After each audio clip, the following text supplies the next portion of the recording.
Shalom Bapak Ibu. Ya, saya undang semuanya boleh bangkit berdiri. Semua boleh menghadap ke kanan. Hadap kanan, gerak. Iya, hadap sana. Terus depannya dipijet-pijet dulu. Iya, sekarang balik kanan, gerak. Balik kanan. Iya. Gantian. Yuk. Mari singer yang lain. Haleluya. Siap sesi selanjutnya. Amin. Ayo kita gandol Gusti seumur hidup kita. Yuk, gandol Gusti. Kita menari buat Tuhan. Gandol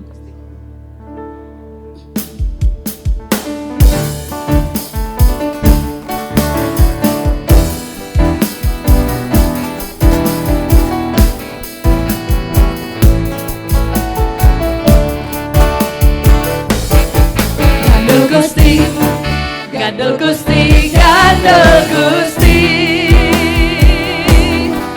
Saben dina, dina wengi gandol Gusti, gandol Gusti. Gandol Gusti, gandol Gusti, gandol Gusti. Saben dina, dina wengi gandol Gusti. Saya ora bakal cilaka, langit uripku mulya selamiyo. Hatiku ayam tentrem, hatiku rasa seneng.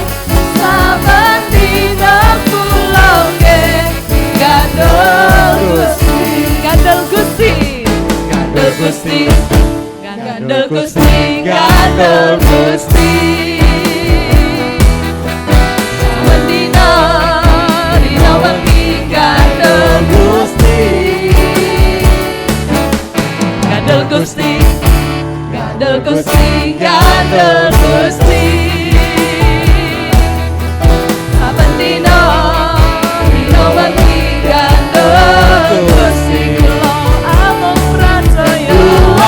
Aku percaya ora bakal cilaka, langit uripku mulya selamiyo.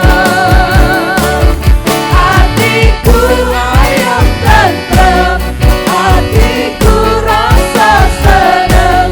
Saben dina kula nggih gandol Gusti. Aku percaya ora bakal cilaka, langit uripku mulya selamiyo. Hatiku ayam tentrem, hatiku rasa seneng.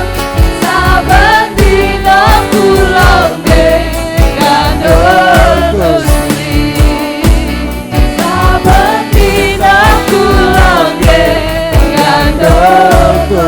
Gandol sinten Bapak Ibu? Gandol sinten? Haleluya, beri kemuliaan buat Tuhan. Ya, silakan duduk Bapak Ibu Saudara. Ibu. Iya. Sudah.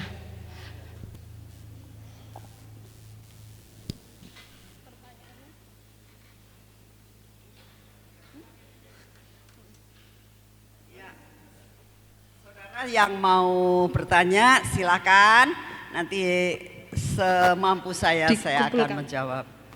Ada 3. Saya duduk sini aja dulu. Ada 3 pertanyaan Ibu Nani. Ya. Saya sampaikan yang pertama. Bu Nani, saya mau tanya tentang hukum waris untuk anak yang lahir dari perkawinan siri, di mana anak tersebut sudah meninggal.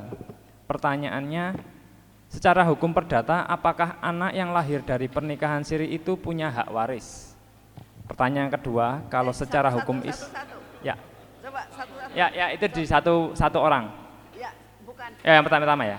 Pertanyaannya nanti dijawab Oke. satu-satu gitu. Yes. Ya, sekali lagi pertanyaannya. Secara hukum perdata, apakah persoalannya dulu. persoalannya?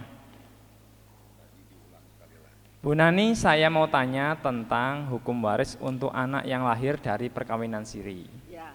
di mana ayah anak tersebut sudah meninggal.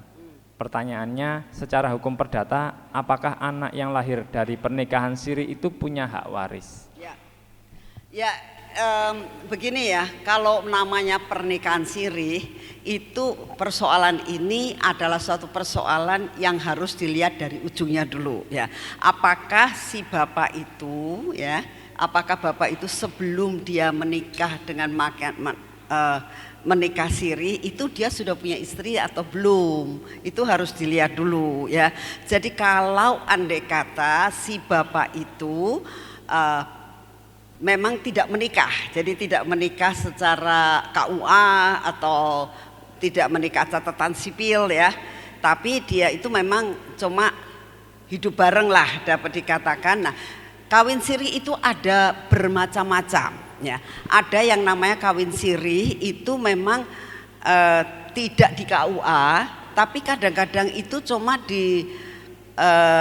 datang ke kayak RT, RW atau lurah begitu. Jadi harus dilihat dulu suratnya kayak apa. Itu yang pertama. Dan yang kedua, ini anak yang dilahirkan itu punya akte lahir enggak gitu ya. Kalau anak itu punya akte lahir, dalam akte lahir itu nama bapaknya ada enggak gitu. Kalau misalnya telah dilahirkan pada tanggal sekian, seorang anak bernama A dilahirkan oleh seorang ibu yang bernama ini gitu, ya itu dia nggak akan dapat waris gitu.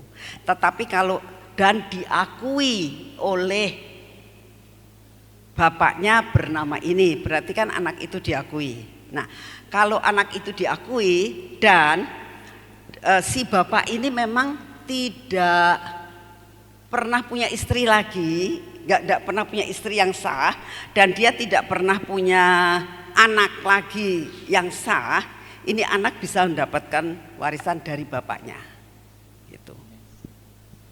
Ya, terus kalau secara hukum Islam bagaimana ini tanya gitu. Hah? Yang pertanyaan kedua, kalau secara hukum Islam bagaimana? Hukum apa? Hukum Islam gitu dia jawab.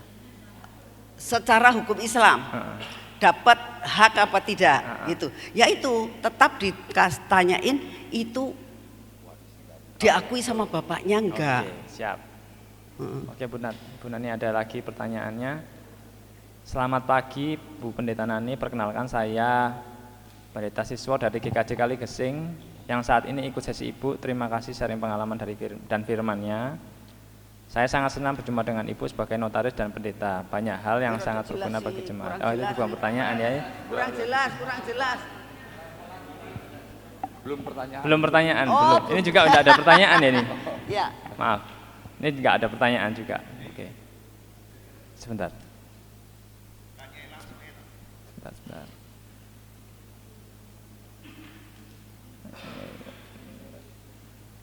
Oke. Bisa ini ya tanyakan. Bisa ya? Ini dari Pak siapa ini? Tidak ada namanya. Kalau kami ini gereja atau panti asuhan atau sekolah cari dana dari CSR perusahaan, apakah itu salah? Atau itu masalah sikap hati? Karena kalau dengar kesaksian dari hamba Tuhan yang juga, mereka bisa lobby perusahaan-perusahaan dan mereka kucurkan dananya untuk pekerjaan Tuhan yang sedang kerjakan. Batasan hatinya bagaimana ya Bu? Coba saya baca aja. Oke, siap.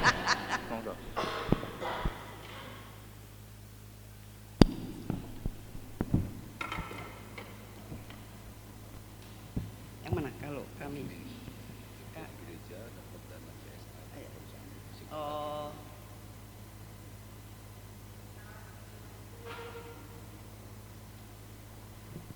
Cari dana.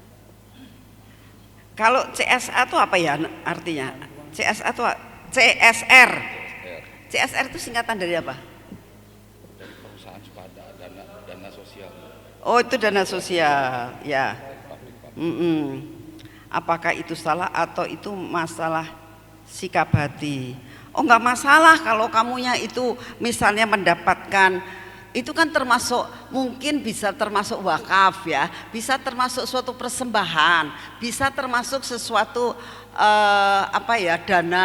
dana yang diberikan pada kita ya.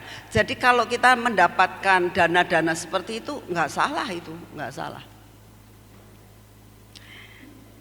Karena kalau dengar kesaksian dari hamba Tuhan yang mereka bisa lobby perusahaan dan mereka kucurkan dananya untuk pekerjaan Tuhan yang sedang dikerjakan.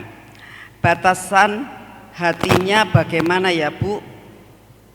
Antara mengandalkan Tuhan dan mengandalkan manusia. Oh ya begini. Jadi maksudnya gini. Saya kemas ya pertanyaannya begini. Ini Bapak, dia itu melayani Tuhan dalam bidang di gereja, panti asuhan dan juga sekolahan dan sebagainya. Terus kadang-kadang meminta dana dengan proposal gitu ya ke perusahaan, ke dana-dana yang lain. Apakah itu dosa atau tidak? Saya sarankan apabila kita ini kan gandolnya sama Gusti Yesus tadi nyanyiannya ya, gandol wae ning Gusti Yesus. Jadi yang pertama harus datang kepada Yesus. Tuhan, kau tahu panti asuhan ini butuh dana. Tuhan, kau tahu bahwa sekolahan butuh dana. Saat ini kita nggak punya dana. Ini ada yang menyarankan untuk saya itu buat proposal untuk ke perusahaan ini, untuk ke tempat ini dan sebagainya. Tuhan tolong, kalau ini berkenan, ya Engkau yang mimpin sampai aku ketemu dengan orang yang pas. Tapi kalau enggak, buat ditolak Tuhan, supaya aku tahu ini bukan kehendak-Mu. Jelas ya? Ya. Itu namanya punya sikap hati yang gandul Yesus. Tetap kita pertama kali nanya sama Tuhan Yesus, gimana Tuhan? Nah aku tidak dengar suara Tuhan, ya itu caranya. Sudah doa, terus serahkan proposal itu di depan Tuhan. Seperti Raja Hizkia juga, kalau ada masalah apa-apa dia bilang, Tuhan aku ini seperti seorang wanita yang mau melahirkan tapi aku tidak kuat karena ini ada perang. Raja Asyur menekan saya, Tuhan apa yang harus aku lakukan? Nah begitu, lalu bertindak, gak apa-apa kita bertindak. Mungkin kamu bikin proposal, kamu ngajak Tuhan aku ini gak punya iman loh, sampai ke situ wis aku tak melangkah bawa proposal tak serahkan. Kalau bukan kehendak-Mu biar ditolak, dan saat ditolak aku tahu aku tidak sakit hati, itu bukan kehendak-Mu. Gitu caranya. Jelas ya? Siapa yang bertanya tadi, saya harap bisa menangkap apa yang dijawab ini. Ya. Terus ada lagi? Ada lagi Ibu. Ada pertanyaan. Kami ada program beasiswa melalui Bumi Putra dan masa depan hari tua mulai tahun 2002 dan dijanjikan akan keluar tahun 2020 dan 2023. Namun sampai saat ini sudah kami urus dan belum keluar. Pertanyaannya bagaimana cara untuk mengurus semuanya? Ya, Kak, itu seperti asuransi ya. Iya. Asuransi sekolah kan buat anak Ya, masa depan. dan itu, masa ya. depan dan hari tua. Ya, Untuk hal yang seperti ini kita harus tahu dulu pertama kali perjanjiannya kayak apa ya. Kalau bertanya ini saya juga nggak bisa jawab, harus dilihat dulu kan kasusnya. Jadi kita lihat dulu pertama kali waktu saudara ngadain perjanjian dengan Bumi Putra itu kan ada kriterianya. Bagaimana. Nah, jangan cuma dilihat tentang akhirnya yaitu tahun 2020 sampai 2023, jangan itu dulu. Persyaratannya kita sudah penuhi belum? Misalnya salah satunya kan ada yang namanya bayar apa, kalau asuransi itu bayar apa? Premi ya, bayar preminya. Saya itu pernah telat tidak, dan peraturannya kalau saya telat kena denda enggak, dan saya pernah lakukan enggak. Nah itu harus tahu, yang tahu kan pribadi. Nah sesudah tahu begitu, kalau memang kamunya selalu bayar preminya dan ternyata enggak, ya kita harus benar-benar bisa diurus, yaitu kita langsung naik ke tempat ke atas dan ke atas lagi. Ini bagaimana gitu. Sebab Bumi Putra sekarang masih ada kan ya? Masih ada atau sudah tutup sih? Saya tuh nggak tahu tuh kalau Bumi Putra, Bank Bumi Putra tuh. Ya, tapi yang saya lihat Bank Bumi Putra itu kalau nggak salah semi punya pemerintah juga kan, Bumi Putra itu. Ya, ya caranya seperti itu. Kita harus urus ya, karena dari sejak tahun 2002 ya sampai 2020 ya, dia mulainya dari 2002 ya. Terus cairnya harusnya 2020 dan 2023. Iya, karena udah kelewat setahun. Iya. Ya, itu bisa diurus. Yang penting pokoknya kita tidak berbuat salah. Iya. Nah, tapi kalau misalnya kita pernah tidak bayar premi dan sebagainya, itu kan ada celah berarti. Iya. Nah, kalau ada celah biasanya Dipersulit ya. Iya, kamu kan begini, kamu begini gitu. Biasanya seperti itulah. Ya. Ya, begitu Bapak Ibu yang bertanya. Apakah ada pertanyaan yang lain yang ditulis ada. Kertas atau ya? Ya, Oke, itu Mas yang Sudah, angkatan. oke. Oke, ada lagi Bu Nani? Ya. Gereja kami dari tanah wakaf jemaat dan sudah dibangun gereja. Mau tukar guling dengan tanah kami untuk memperluas gereja. Sedangkan tanah yang akan ditukar guling tanah belakang gereja dengan tanah kami yang berada di luar wilayah gereja beda desa. Bagaimana cara mengurusnya? Gereja kami belum ada IMB-nya. Bagaimana cara mengurus IMB-nya karena tanah wakaf? Tanah wakaf. Ya. Itu gereja apa? Gereja apa dulu? Gerejanya gereja apa? Sebab begini ya, setiap gereja itu punya sinode. Ya, misalnya GPDI ya. Nanti kalau kita beli itu mau pakai nama siapa?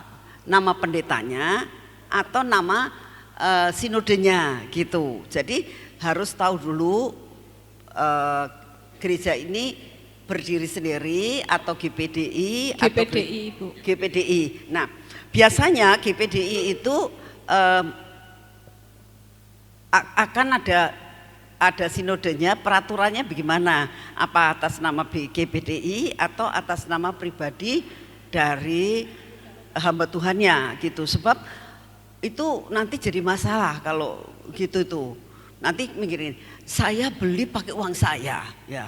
Nanti atas nama GPDI. Nanti saya pendetanya nanti nggak jadi pendeta itu, uang saya sudah kadung masuk di situ. Nah, itu banyak kasus yang seperti itu gitu ya. Jadi kalau mengenai masalah tanah, bagaimana kepemilikannya itu harus benar-benar tahu persis itu bagaimana. Dan kalau namanya tanah wakaf ya, tanah wakaf itu gini, pemberian kita harus tahu dulu suratnya, wakafnya itu untuk siapa. Kalau misalnya wakaf untuk warga itu nggak bisa dijual. Gak bisa dijual. Misalnya ada seseorang yang mewakafkan tanah ini untuk desa misalnya ya, itu desa gak bisa jual. Jangan dibeli kalau kayak begitu ya. Sebab itu jadi masalah karena pribadi orang ini mewakafkan itu pemberian untuk dipergunakan sosial gitu loh. Tapi kalau ini gereja belum tentu kan dia mungkin agama seberang dan sebagainya. Kalau kita beli dan kalau sampai dijual sama apa namanya ya desa itu bikin masalah dalam hidup kita ya. Cari tempat lain ya. Yang penting gini, tanah itu misalnya tanah adat masih letter C dan sebagainya nggak apa-apa. Tapi jelas miliknya pribadi orang itu. Jadi kalau kita beli itu sah benar-benar. Jangan beli tanah wakaf. Itu masalahnya luar biasa. Ya, mungkin siapa yang bertanya bisa nangkep ya. Jangan beli tanah wakaf. Ya. Sudah? Itu yang belakang tadi mau tanya ya. Silakan. Ada lagi? Ini.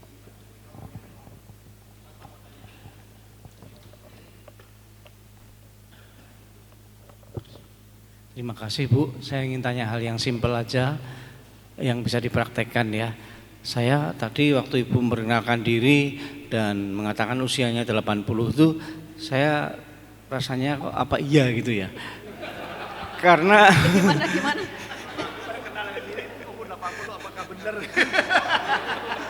ini maaf ya Bu, saya jujur ya, saya tidak mau ada dusta lah ya di antara kita. Nah pertanyaan saya begini, bagaimana atau berilah kami tips ya untuk bisa terutama nanti untuk istri saya supaya bisa seperti Ibu ya dalam usia 80 masih sehat walafiat. Terus ya jadi tolong beri tips ya supaya untuk ini ibu-ibu di sini dan juga istri saya nanti saya bagikan tipsnya untuk bisa seperti Ibu itu maksudnya dalam usia segitu masih sehat jasmani dan rohani ya. Lalu yang kedua, saya beberapa kali menghadapi kasus yang apa namanya orang indigo gitu loh, yang dia bisa melihat yang katanya orang lain nggak bisa lihat. Nah, bagaimana pandangan Ibu? Terima kasih.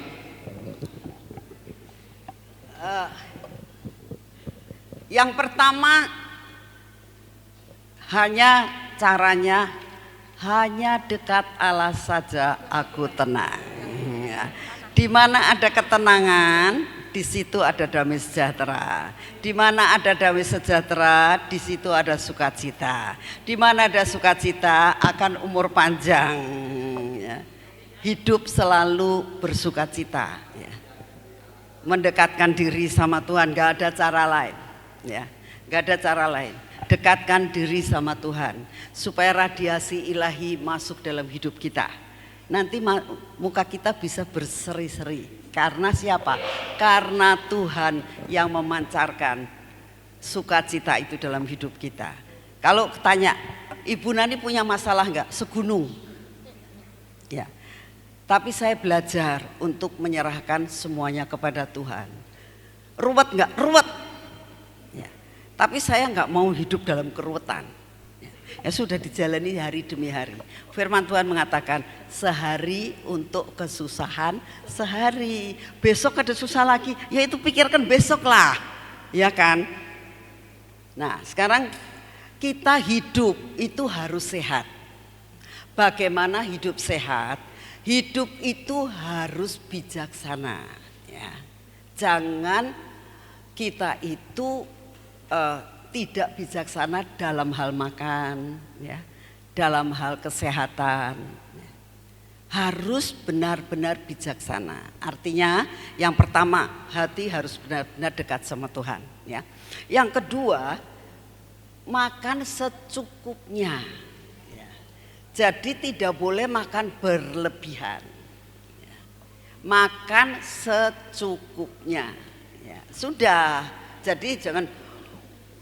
Contoh ya, saya juga tidak tahu kenapa hari kemarin saya disediakan burung dara. Pasti dari orang Sion ada yang bisik-bisik sama Yus ya, kayaknya ya. Pasti ada ya. Saya ini orangnya suka dengan burung dara. Terus terang, saya itu ya kalau misalnya makan makanan banyak sekali di meja ada burung dara, saya semua makanan tidak saya makan. Makannya juga nasi sama burung dara aja. Itu kesukaan. Ya. Kemarin disediain burung dara. Waduh, burung dara. Ini contoh ya. Kepengen saya, tapi perut saya udah kenyang banget. Jadi saya bilang, enggak. Gitu. Enggak, sekalipun ngomong, ayo ibunya Yosia ngomong, Bu, diicipin. Hati sih kepengen, ngicipin ya. Tapi sudahlah, saya udah kenyang. Saya enggak nyentuh sama sekali.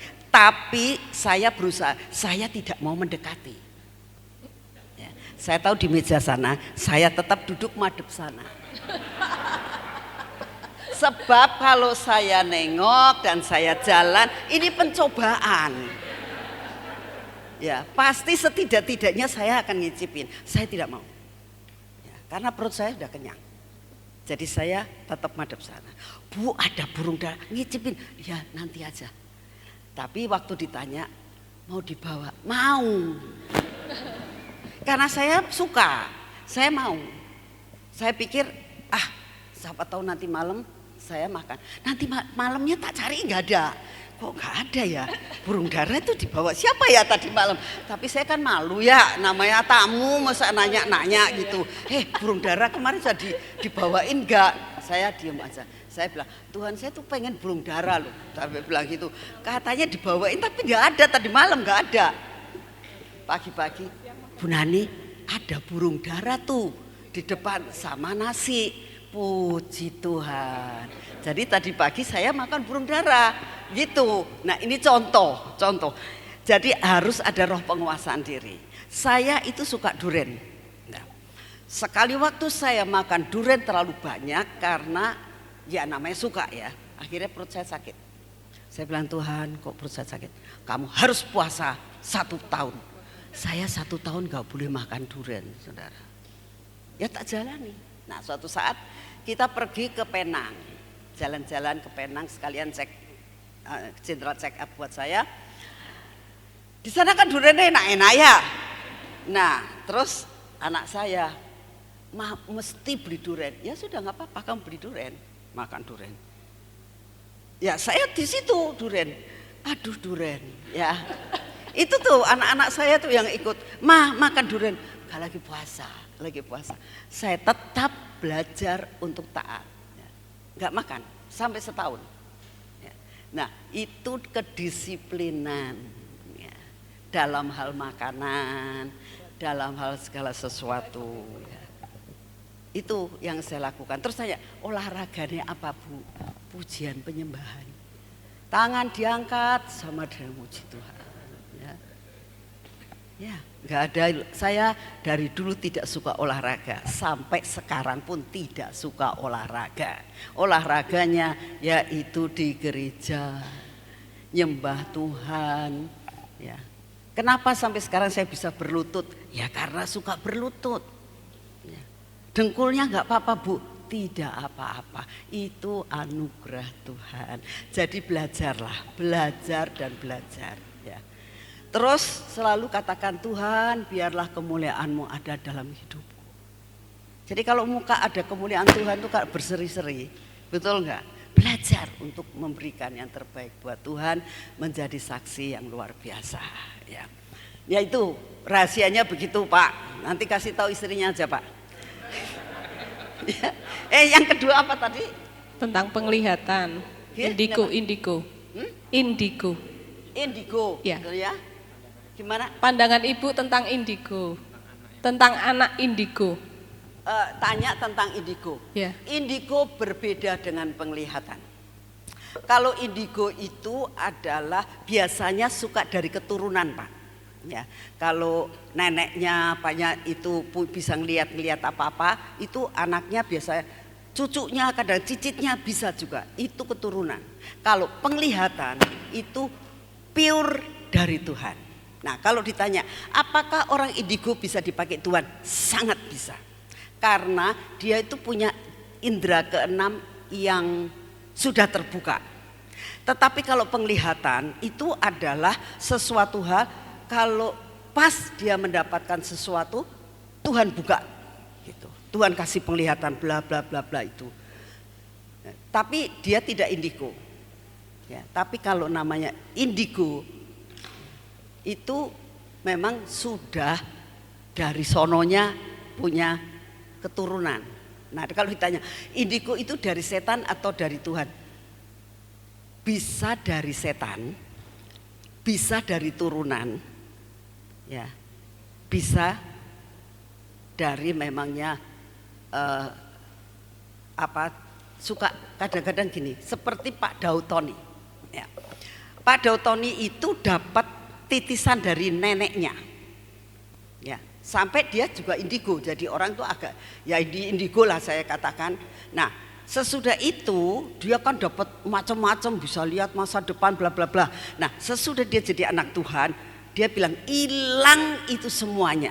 Jadi sampai dia gila setahun. Ya, Pak Dauton itu gila setahun. Tuhan buat dia gila setahun sampai hilang semua. Dan karena dia bekas punya indigo, dia itu dipakai Tuhan sekarang. Jadi dia bisa indigo tapi bersih di hadapan Tuhan. Itu. Cuman orang seperti itu harus tetap gandol Yesus. Kalau enggak gandol Yesus, ya bisa kadang-kadang kecampur sama yang lama. Gitu. Karena apa? Karena itu kan dunia roh, indera keenam. Itu sangat tipis sekali. Apakah ini dari Tuhan atau dari setan atau dari diri sendiri. Itu sangat-sangat dibutuhkan roh, membedakan roh ini roh dari siapa. Itu penting sekali. Dan untuk dapat membedakan roh, kalau kita tetap bertolak ukur pada firman Tuhan, Alkitab. Jangan keluar dari Alkitab. Makanya saya sering kali menganjurkan buat orang-orang yang mendapat karunia-karunia dari Tuhan, penglihatan atau apapun juga talenta yang Tuhan berikan, karunia yang Tuhan berikan, satu hal, jangan lupa baca Alkitab dan buat kedisiplinan di dalam baca Alkitab. Ya, saya berdoa semua hamba Tuhan. Kadang-kadang kalau sudah terlalu capek mau nyariin buat khotbah besok, tinggal nyontoh orang lain. Tidak pernah baca Alkitab, bertobat yang seperti itu. Belajar hamba Tuhan minimal 10 pasal satu hari, wajib untuk baca firman Tuhan. Itu wajib. Hamba Tuhan harus wajib. Pelayan Tuhan wajib. Pelayan Tuhan minimal 5 pasal dalam satu hari. Wajib kalau mau hidup berkenan di hati Tuhan. Ya. Extra mile. Wajib. Jadi kalau Bu wis kadung ngantuk itu bisa diukur. Jangan suka utang. Ya. Baca Alkitab. Itu merupakan tolok ukur dalam hidup kita. Ya. Supaya tetap dicintai Tuhan, diberkati Tuhan. Ya. Loh, saya ngomong ini nggak ngecap loh, saya lakukan. Kalau mau diberkati seperti saya, ya ikutilah apa yang saya lakukan. Sungguh saudara, saya diberkati dalam segala hal. Kesehatan diberkati. Semua orang ngomong saya awet muda, ya kan? Semua orang ngomong kok enak ya, ya enak. Anak diberkati, cucu diberkati, anak saya melayani, mantu saya melayani, anak-anak saya melayani, hidup diberkati, tidak pernah kekurangan. Ya manusia yang diminta apa sih di dalam dunia kan begitu, betul. Dan saya menikmati semua. Pergi sudah rada bosan sayanya kalau pergi ke luar negeri. Ya. Seluruh dunia. Mau tanya Eropa sudah, Asia Pol sudah. Ya. Afrika sudah, Eropa sudah, wis Pol. Mau kemana-mana sudah, selesai. Ya. Jadi sebetulnya apa sih yang diminta manusia? Kan seperti itu. saya sudah nikmati semua. Sampai satu saat, Tuhan saya ini rasanya sudah selesai belum sih? Rasanya sudah semuanya saya nikmati. Naik kapal sudah, naik kereta api sudah, naik bis sudah, ya, naik pesawat sudah. Terus apa lagi? Naik mobil sudah, mau mobil yang jelek sampai mobil yang bagus sudah. Terus apa? Ya, nggak usah punya. Kalau punya garasinya angel, punya pesawat, ya garasinya mana, ya kan? Punya kapal, garasinya mana? Yang penting kan kuasa menikmati, ya, iya kan? Lebih enak begitu. Ya, pergi naik pesawat ada sing nyupir, ya kan? Tinggal duduk di bisnis kelas sudah, di ekonomi kelas sudah. Jadi apa lagi? Kenali Tuhanmu. Belajar seperti Daud. Daud pesannya, kenali Allah ayahmu. Maka engkau akan diberkati Tuhan. Ya. Setia, disiplin, taat. Apapun yang Tuhan perintahkan, sukar lakukan. Saudara, salah satu hal ya yang tidak pernah saya lupakan, itu waktu Tuhan suruh saya pelayanan di Ethiopia, di Afrika. Itu cukup berat. Tapi saya bilang, Tuhan aku mau. Ya. Kita sampai di sana, kita udah pelayanan. Ada yang nerjemahin di bahasa sana. Orang Ethiopia memang benar-benar negara itu betul-betul merupakan suatu negara yang dikutuk Tuhan. Panasnya luar biasa, miskinnya luar biasa. Hampir semua orang yang di sana, anak-anak kecilnya telanjang semuanya, nggak pakai baju, saudara. Ya, nah yang namanya ingus tuh meler semuanya, dan tidak ada WC, tidak ada air bersih. Betul-betul saya bilang, ini kalau kita mau pipis gimana? Kayak padang belantara kayak gitu. Jadi saudara tahu, kita pipis ini di padang belantara, di situ banyak sekali lembu, kambing, yang kotoran-kotoran di mana-mana. Kita mau pipis di mana? Jadi akhirnya bawa sarungnya ditutupi. Kita ya pipis di situ aja udah. Nggak ada apa-apa. Itu benar-benar berat ya. Dan tidak bisa makan. Makanannya bau kambing semua, wis gak bisa makan. Untung bawa Indomie. Indomie itu menyelamatkan loh. Kalau pelayanan ke luar negeri paling menyelamatkan tuh Indomie, sungguh. Jadi makan Indomie, gak bisa makan yang lain. Ya. Debunya luar biasa. Nah saat kita lagi mendoakan anak-anak kecil nih, dikumpulin semuanya, kan banyak sekali anak-anak di situ. Terus Tuhan ngomong, kamu mau nggak meluk dia? Aduh Tuhan, baunya, kotornya, ingusnya, saya suruh meluk. Itu saya bilang, Tuhan, berikan kasih jol juta, berikan aku kasih jol juta. Benar-benar itu pergumulan yang berat. Ya. Dan saya bilang, yuk sini, tak pelukin satu-satu. Ini namanya ingus meler di sini semuanya. Coba bayangkan. Itu saya bilang, puji Tuhan kalau aku boleh ngalami hal ini. Ya. Mereka nangis, saya peluk mereka nangis. Tak doain satu-satu. Diterjemahkan, bahasanya saya juga nggak tahu. Ya. Kita dikawal sama tentara. Saudara tahu namanya tentara di sana, pakaiannya compang-camping tapi bawa pistol, bawa bedil, senapan. Ya. Aduh tentara, baunya luar biasa. Begitu dia naik bis kita, dia duduk di belakang, di depan. Waduh, saya pikir yang deket-deketnya dia kayak apa, saya yang di depan aja bau luar biasa. Sampai yang namanya AC kita buka, jendela kita buka. Tapi yang ucap syukur boleh ngalami hal yang seperti itu. Boleh tidur di hotel yang paling enak, boleh tidur di hotel yang paling tidak enak. Jadi saya sudah ngalami semua. Puji Tuhan boleh ngalami. Ya. Dan dibandingkan dengan penderitaan Kristus, nah kecil itu Yesus Kristus kita lebih menderita daripada kita. Ucap syukur.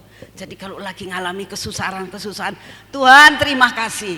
Aku tahu engkau lebih menderita daripada saya. Ayo belajar ya. Ucap syukur dalam segala sesuatu. Ucap syukur dan ucap syukur. Ya. Sekali lagi ingat, panggil Ribkah yang dinamakan mempelai datang nanti sore, supaya di sini dipenuhi dan mereka semua mengalami recovery dari Tuhan dan mereka mengalami freedom dalam kehidupannya. Ya. Sudah kan? Nggak ada lagi kan yang ada mau lagi bertanya? Ibu. Ada lagi? Oh ya ya. Ini masih soal tanah Ibu. Ya. Saya membeli sebuah tanah sudah tangan kedua dan orang yang menjual sudah meninggal. Tanah yang saya beli sudah bersertifikat tetapi orangnya juga sudah meninggal. Bagaimana cara balik nama karena tidak memiliki data dari anak atau penerus pemilik sertifikat? Loh, pada saat dibeli Belum balik nama. oh Jadi kemungkinan ini dari orang pertama ya, nama orang pertama ya. Oh, ya gini ya. Kak, sertifikatnya sekarang ada di mana?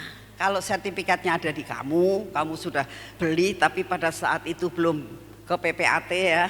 Kalau mungkin di sini camat atau notaris belum, tapi sudah sertifikat, kamu sudah bayar, sudah ada kwitansinya.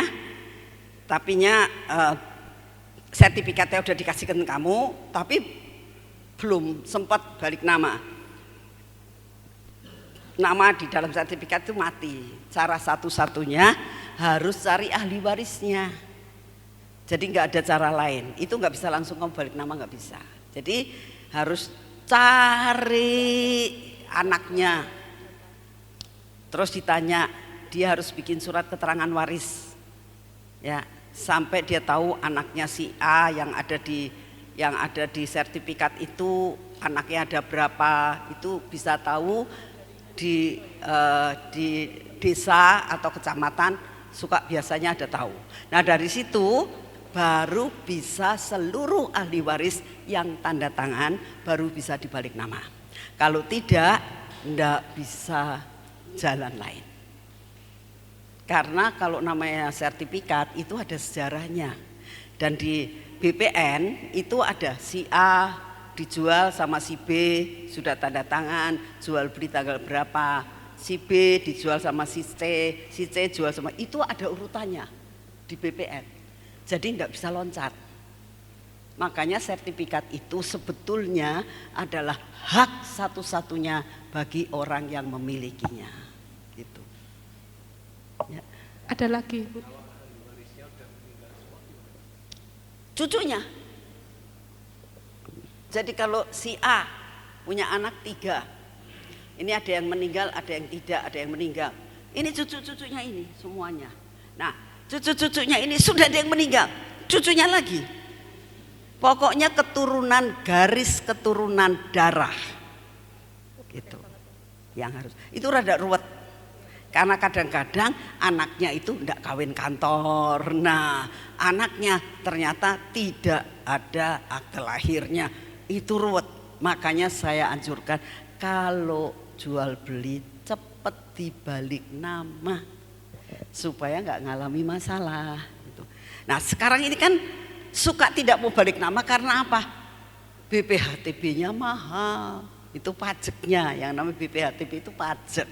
Pajak penjual dan pajak pembeli itu mahal sekarang 5% sama 2,5%. Saya tuh ngucap syukur loh. Saya itu sudah 15 tahun pensiun, tapi masih ingat aja loh peraturan-peraturan gitu. Itu anugerah Tuhan, tidak pikun. Itu anugerah Tuhan, saya masih bisa jawab semuanya. Segala kemuliaan buat Tuhan. Ibu satu lagi. Ya. Ini masih soal tanah juga. Ya. Tanah saya dikuasai anak sepupunya ibuku seluas 400 meter, 409 meter. Semula luas 1100 meter. Demi kekuatan hukum yang seluas 591 sudah saya sertifikatkan. Mengapa? Sebab yang 409 kekeh dikuasai sebab sudah sidang desa 5 kali, tidak ada penengah yang jujur. Lalu sampai kini saya hanya tekun berdoa kepada Tuhan untuk diberi keputusannya, walaupun pajak bukan alat bukti kami, terus rutin membayar pajaknya dengan 2 tumpi dari desa, 591 dan 409 hingga kini. Bagaimana saya harus mengurusnya? Ya, saya mau tanya dulu, ini sebetulnya dulunya tanahnya sudah sertifikat belum, ya kan? Dan itu dulunya punyanya siapa? Ya harus tahu. Jadi kalau mau menjawab itu mesti kudu tahu urutannya, sejarahnya gitu. Gak bisa langsung dijawab ya. Jadi itu dulunya apakah memang miliknya orang tua kamu? Lalu sebagian diambil sama saudara sepupu kamu. Itu kan saya tidak tahu itu sejarahnya. Lalu sebagian kamu sertifikatkan atas nama kamu. Nah itu pun harus dilihat. Kok kamu bisa sertifikatkan itu? Bagaimana sejarahnya? Itu punya siapa gitu. Dan yang sebagian ini kalau lihat dari ceritanya kamu sepertinya masih tanah letter C mungkin ya. Tanah adat, belum sertifikat. Jadi harus tahu dulu. Saya anjurkan nanya sama notaris setempat. Terus kamu cerita sama notaris setempat ya. Bu, ini begini. Dan kalau notaris itu benar, itu dia akan memberikan solusi jalan keluar. Tapi kalau kamu nanya sama saya tidak bisa memberi penjelasan yang jelas. Sebab untuk itu saya harus lihat dulu semuanya. Kan ini kan kalau namanya mengenai masalah sertifikat anak itu kan menyangkut hukum. Hukum enggak bisa sembarangan. Saya kalau mau itu saya harus lihat semua data-data yang jelas ya. Saya harus lihat ini tanah bisa dibeli atau tidak, kenapa sejarahnya begini. Makanya saya tuh bersyukur sama Tuhan. Selama 35 tahun saya tidak pernah dipanggil sama pemerintah, sama pengadilan, disu karena saya melakukan perkara tidak baik ya. Saya hidup di kota saya, tidak pernah melakukan sesuatu hal yang salah. Makanya orang yang saya tadi katakan orang Semarang itu mau nginep karena dia tahu saya tidak percaya ke notaris lain, Bu. Saya maunya sama Ibu. Makanya Ibu nggak bisa, ya tak tunggu. Tuh, berkat tidak mungkin lari. Ya, kalau engkau benar-benar jujur dan benar. Semua orang di Cirebon kalau ngomong, Ibu Nani notaris larang itu, notaris mahal. Tapi ada beberapa yang miskin ngomong, enggak, itu notaris baik, saya jual beli enggak bayar. Sungguh, kalau yang miskin-miskin tak bebaskan. Gereja-gereja semuanya jual beli tak bebaskan, enggak pakai bayar. Tapi wong kaya-kaya sugi-sugi, toko mas tak porotin itu duitnya. Tapi mau tuh. Ya, makanya di Cirebon itu ada 2 hal. Oh, Ibu Nani, notaris itu ya? Wah, notaris larang itu. Ya, ada yang enggak, notaris baik. Ya yang ditolong saya baik, yang diporotin ngomongnya mahal. Ya kan? Tapi mahal-mahal tetap saya dicari itu. Ya kan? Nama sangat penting. Ya. Apalagi? Sudah, Ibu. Ya. Sudah jam 12:30 yang puasa boleh makan. Mari Yosia ditutup saja ini. Oh ya. Mana? Ya. Kok ini seminar sahabat Tuhan jadi seminar notar? Enggak apa-apa, jadi berkat ya Yosia ya. Ya. Ibu, saya mau menanyakan sertifikat atas nama suami, tetapi setelah suami meninggal, sertifikat saya balik nama saya, tetapi dalam surat pajak masih atas nama suami. Oh gini, sudah. Ya, begini, surat pajak itu PBB, namanya PBB ya. Jadi kalau sudah kamu ke dinas pendapatan saja mengatakan bahwa sertifikat fotokopinya, Pak minta tolong PBB-nya diganti atas nama saya. Begitu, itu sangat mudah sekarang, enggak apa-apa. Ya. Begitu Ibu? Ya, sudah Ibu. Ya. Ada lagi? Tutup ya, kita tutup, Oke. udah 1:30. Close ya Bapak Ibu, mari beri tepuk tangan yang meriah buat Tuhan. Kami mengucapkan begitu banyak terima kasih Bu Nani. Nggak nyangka ternyata seminarnya 2 sesi. Yang sesi 2-nya malah tanya jawab mengenai notaris. Baik Bapak Ibu, ini acara ini dirahasiakan, jadi tidak ada yang tahu, hanya internal saja. Tapi kami dari panitia, karena temanya extra mile. Jadi kami dari panitia beberapa waktu yang lalu pada saat kami mempersiapkan, tiba-tiba saya dapat sendiri juga. Kami juga pengen menabur. Kami dari panitia juga pengen menabur. Nah, kemudian ada 2 hal. Yang pertama, nanti akan ada door prize yang akan diundi. Berdoa ya. Ada 6 dan ada gitar 2, tapi yang gitar 2 ini tidak diundi. Sekarang saya mau bagian yang gitarnya dulu. Saya mau nanya, di antara Bapak Ibu gembala sidang yang di tempat penggembalaannya atau di pos penginjilannya tidak punya alat musik gitar, apakah saya boleh minta tolong angkat tangan? Dan betul-betul dipakai untuk penginjilan, untuk pelayanan penginjilan. Pas Pak Yosi ada 2. Oh, 3. Ya, yang angkat tangan dan benar-benar butuh, apakah boleh dengan kasih Tuhan saya undang maju ke depan? 3 ya, 3 orang ya? Enggak apa-apa.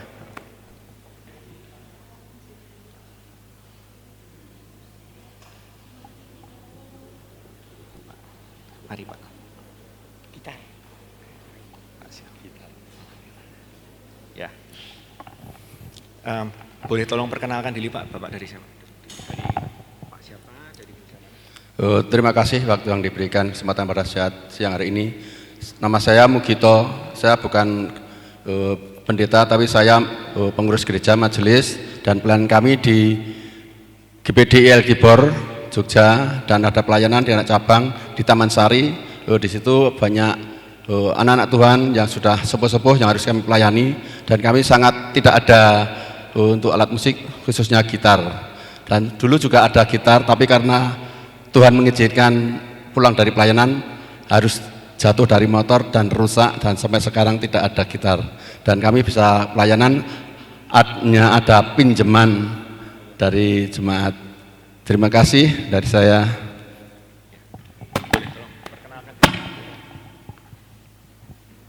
Perkenalkan, nama saya Samirin. Saya pelayanan pos PI di daerah Bongkot, dan benar di sana kami belum punya gitar untuk musik. Terima kasih. Tidak ada. Enggak. Iya. Ya, terima kasih. Saya Siswo Pranoto. Saya sekarang melayani dulu di GKJ Kaligesing. Saya sudah emeritus. Dan sekarang saya melayani di GKJ Karangharjo Purwodadi. Kami sangat membutuhkan alat musik untuk pelayanan. Biasanya kami kalau iringan ibadah itu pakai Google supaya iya pakai semacam itu, karena pernah dapat bantuan dari Bu Budi ya Bu, drum, tapi yang memain tidak ada. Jadi alat musik apapun siap menerima. Terima kasih. Baik. semua membutuhkan gitar ya. Panitia boleh tolong dibawakan gitarnya ke depan.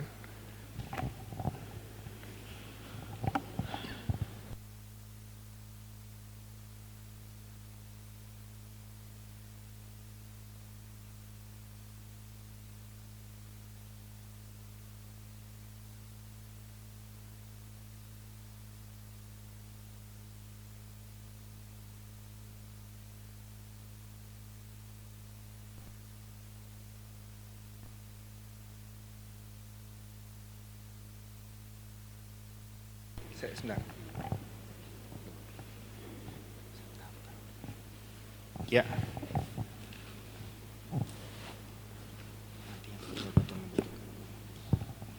Ya. Nanti dulu.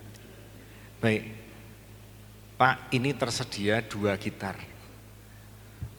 Apakah ada di antara Bapak yang membutuhkan gitar, yang rela untuk memberikan yang seharusnya Bapak terima, karena baru ada 2, untuk diberikan kepada yang lebih membutuhkan terlebih dahulu?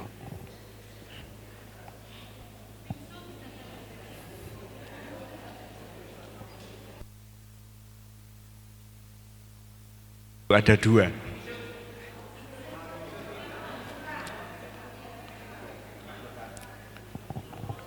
Kenapa Bapak?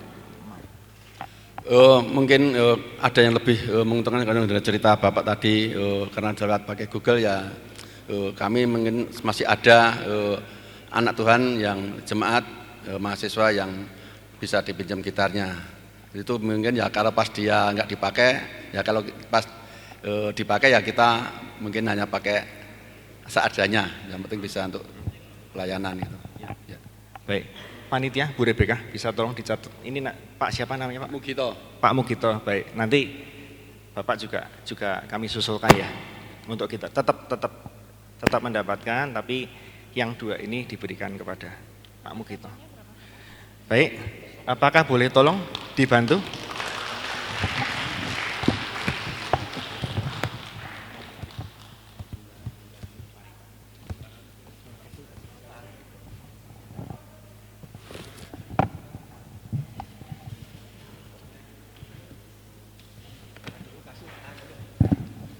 Tuhan Yesus memberkati.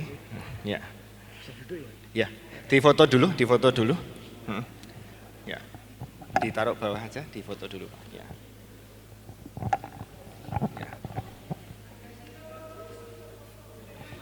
Ya. Ya.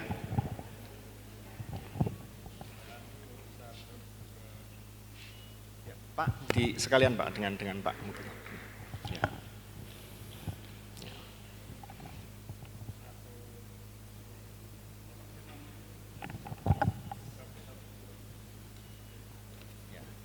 Terima kasih. Ya.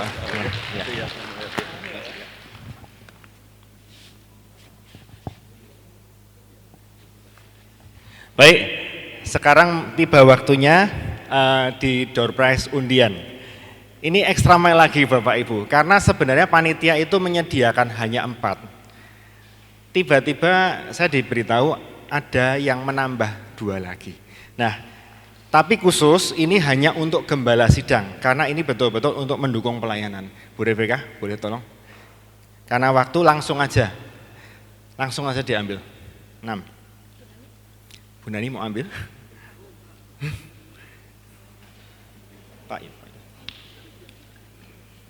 Pak Andri dibantu Pak Andri. Ya. 1.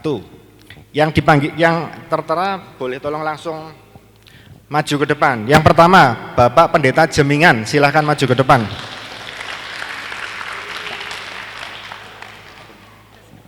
Nanti dengan maju dengan dibuka.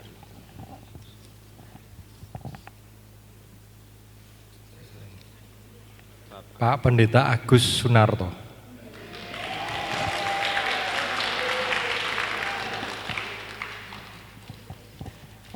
Yang ketiga, Pak Pendeta Yoga Bimadi.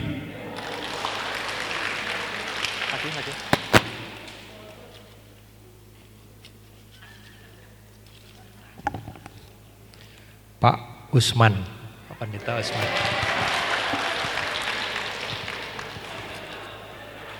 Yang kelima Pak Pendeta Bangun Haro GKKI. Yang keenam berdoa Bapak Ibu. Pak Pendeta Ibu Pendeta Kristina. Ya, boleh tolong ke tengah semuanya, Pak Andri tolong di sana. Ke tengah. Silahkan.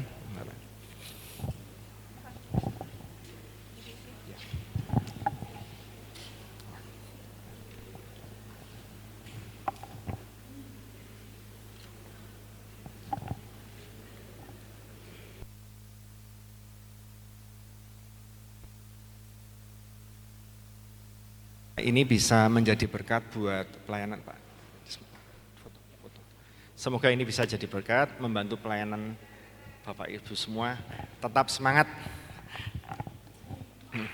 Kita semua siap ya, extra mile ya. Haleluya.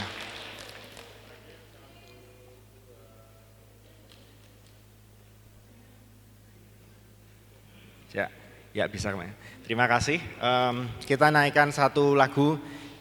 Terima kasih Yesusku buat anugerah yang Kau beri, sebab hari ini Tuhan adakan syukur bagimu. Terima kasih.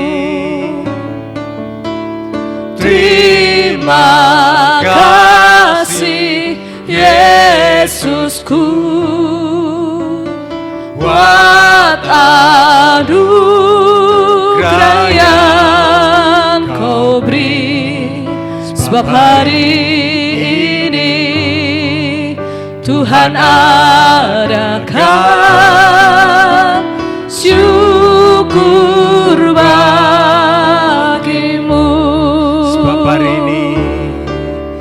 Sebab hari ini Tuhan adakan syukur bagimu. Saya minta tolong sekali lagi untuk Ibu Nani, doa penutup dan berkat bagi kita semua. Mari yuk bangkit berdiri semua. Kita mengangkat tangan, mengucap syukur untuk segala sesuatu yang Tuhan sudah berikan kepada kita semuanya.